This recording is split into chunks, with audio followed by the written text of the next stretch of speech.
جاي اقولك 7 اسرار مهمين جدا عن ازاي تخلي الراجل الكتوم يتكلم، ومحدش هيقولك ال7 اسرار دول غيري. تعالوا بينا نعرفهم. اول حاجة هنا، بلاش الاسئلة اللي من نوع انت ساكت ليه، قول اي حاجة. بدل الاسئلة دي ممكن تحكي حاجات بسيطة عن يومك، ومش شرط تكون حاجة مهمة. والمقصود هنا انه يحس معاكي بالامان، وهو هيفتح الكلام بالتدريج. تاني حاجة، بلاش تسأليه انت زعلان ليه، اكيد هيقولك مش زعلان.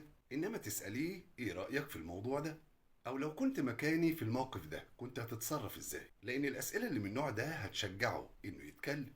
تالت حاجة، الراجل الكتوم بيحس بالراحة لما محدش يحكم عليه. يعني مهم جدا انك تختار التوقيت المناسب وخليه هو اللي يبدأ الكلام. ولو حسيت ان هو مش عايز يتكلم تقوم انت قايله له مفيش مشكلة ان نفضل ساكتين، انا مبسوطة بوجودك معايا. رابع حاجة، الراجل الكتوم بيحب الافعال اكتر من الكلام. يعني انك تشاركيه حاجة بيحبها او تخليه هو يشاركك حاجات انت بتحبيها، عشان الحاجتين دول هيشجعوه ان يفتح كلام، ده من غير ما يحس. خامس حاجة، لو قال حاجة بسيطة مثلا قولي له انا بحب اسمع رأيك، او ده كلام جميل جدا. ردك ده هيخليه يعيد التجربة دي مرة واتنين وتلاتة. سادس حاجة، الراجل الكتوم لازم تبقى عارفة هو مش كتوم علشان ما بيحبكيش او مش مرتاح لك، انما دي طبيعة فيه. فبلاش بقى تتسرعي وتقومي قايله له انت ما بتحبنيش والكلام ده. اطمني، مع الوقت هيتعود عليكي ويشاركك اكتر. سابع حاجة، الراجل الكتوم بيحب الافعال اكتر من الكلام، يحب دايما يتكلم عن شغله، هواياته،